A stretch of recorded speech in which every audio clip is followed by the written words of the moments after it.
Maganda at mapagpalang araw! DJ Shan here!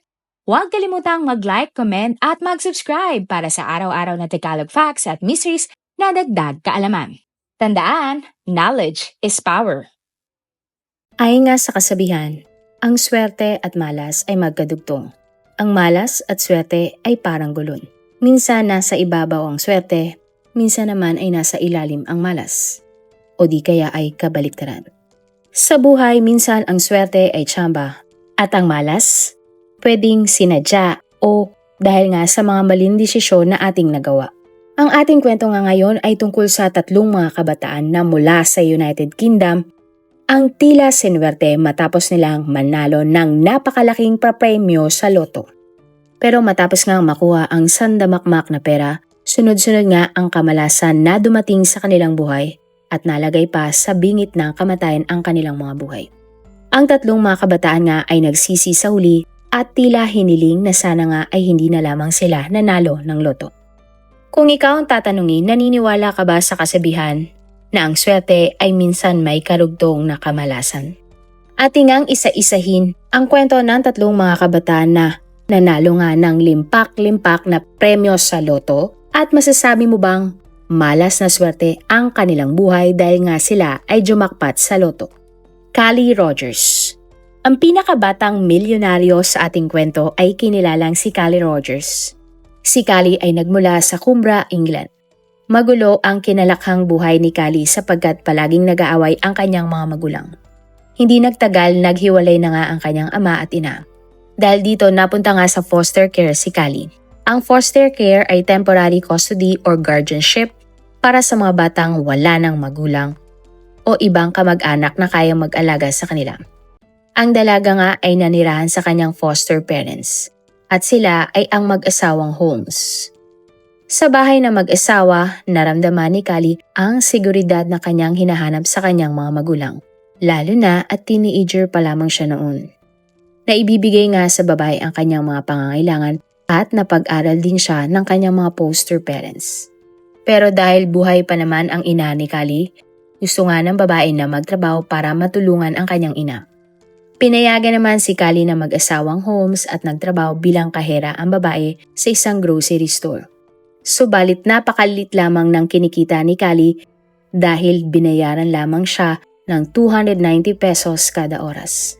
Kaya naman ng December 2002 na nagdesisyon na ang dalaga na tumigil na sa kanyang pag-aaral at magtrabaho. June 2003 nang naisipan naman ni Callie na tumaya o bumili ng lotto ticket. Ang nakuhang numero nga ni Callie ay 1, 10, 14, 21, 31 at 45. At ang bonus ball nga ay number 39. Walang kamalay-malay nga si Callie na ang mga numero na ito pala ang mananalo sa loto. At nalaman na nga lang niya kalaunan na siya ay nanalo sa loto nang nagbasa siya ng isang dyaryo.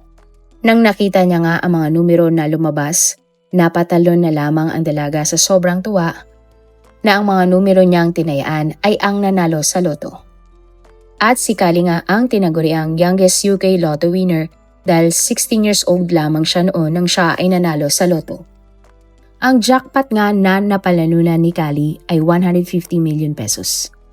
At ang una niyang ginawa ay nag-resign na siya sa kanyang trabaho. Matapos ngang makuha ang pera na halagang 40 million pesos, ito ay ipinamahagi ni Callie sa kanyang mga foster family, sa kanyang totoong pamilya at mga kaibigan. Gusto kasi ni Callie na makuha ang loob ng mga tao na kanyang mahal at gusto niyang ibahagi ang kanyang natanggap na biyaya. Nagbayad din si Callie ng mga utang sa taong nang hiram sa kanya ng pera noon. Sunod naman ay ginastos ng babae ang 24 million pesos para nga sa mga mamahaling damit, make-up, bag, sapatos at iba pa. Bumili din si Callie ng isang malaking bahay na mayroong 6 na kwarto. Hanggang sa isang lalaki nga ang nakarelasyon ni Callie at nagkaroon sila ng 2 mga anak. Subalit hindi naging maganda ang takbo ng relasyon na magkasintahan. At ayon nga sa mga balita, sila ay gumagamit ng ipinagbabawal na gamot. Ginagastusan din ni Callie ang kanyang mga kaibigan at palagi niya itong inililibre sa mga bar. Ang buong akala nga ni Callie, tunay na kaibigan na ang mga taong nasa kanyang paligid. Ngunit kalaunan, nadiskobri ng dalaga na kaya pala dumidikit sa kanya ang kanyang mga kaibigan ay dahil nag-aantay lamang ang mga ito nang magkukwento siya tungkol sa kanyang pagkapanalo upang meron silang istorya na ibebenta sa tabloid. Dahil dito, bumaba nga ang self-esteem ni Callie at nawalan siya ng tiwala sa kanyang sarili. At para muling magkaroon ng confidence, nagsimulang magparetoke si Callie. Tinatayang gumastos siya ng 4 million pesos para sa kanyang pagpaparetoke at tuluyang nagkaroon din ng adiksyon si Callie sa ipinagbabawal na gamot. At dahil nga sa pagbabago ng kanyang ugali, tinanggal sa kanya ang kustodiya ng dalawa niyang mga anak. Noong 2018 naman na naging biktima si Callie ng dalawang babae habang siya ay nakikipag-party sa isang bar. Brutal na inatake si Callie ng mga babae at napakarami niya ngang tinamong mga pinsala. Ang pangyayari nga na ito ay nagdulot ng permanenteng pinsala sa paningin ni Callie at nagkaroon din siya ng facial disfigurement. Matapos nga ang insidente, madalas nang makaranas si Callie ng panic attack at nagkaroon na ng anxiety. Makalipas naman ang ilang taon, nakuha naman pabalik ni Callie ang kanyang mga anak at dito na niya sinimulang baguhin ang kanyang buhay. Nagkaroon nga ng bagong karelasyon si Callie at nagkaroon sila ng isang anak na lalaki. Pero nagkaroon ng sakit na cerebral palsy ang ikatlong anak ng youngest UK Lotto winner at maraming pangangailangan ng bata. Sa isang interview nga, inamin nga ni Callie na masyado pa siyang bata nang siya ay nanalo ng loto at wala pa siyang kapasidad na alagaan at pangasiwaan ang napanalunan niyang 150 million pesos sa loto. Git nga ng babae, ito daw marahil ang dahilan kung bakit niya naubos ang pera sa luho ng ganun kabilis.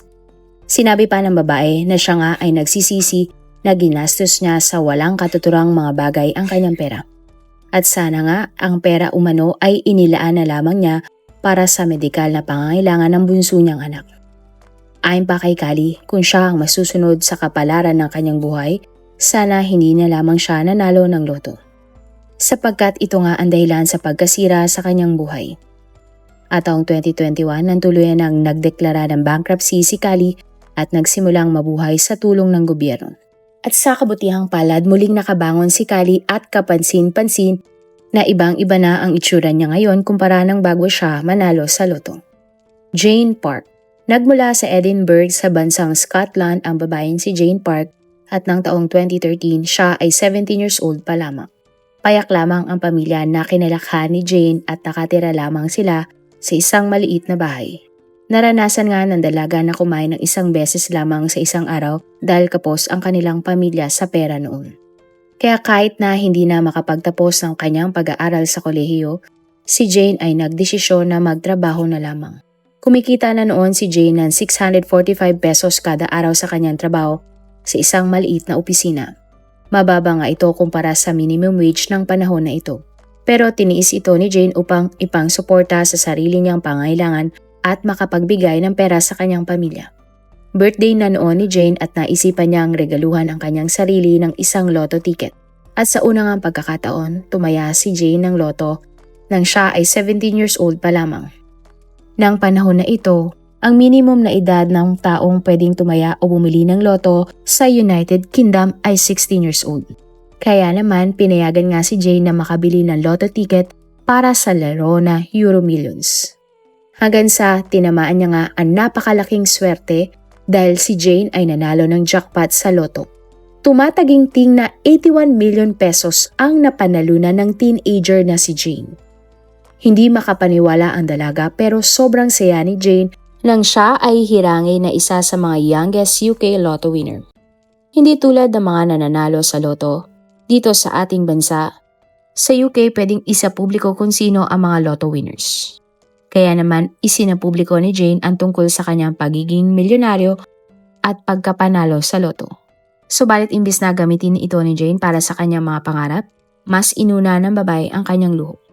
At ang unang binili ni Jane sa pera na kanyang napanalunan ay isang mamahaling Louis Vuitton handbag at isang chihuahua na kanyang pinangalanang princess.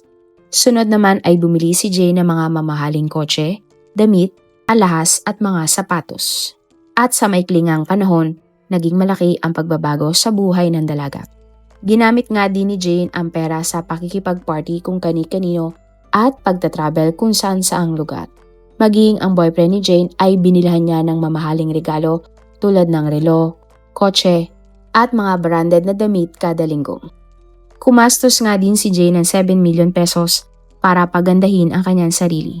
At nagdesisyon nga si Jane na sumailalim sa mga retoke tulad ng breast enhancement, botox, lip fillers at 2 BBL o Brazilian butt lift.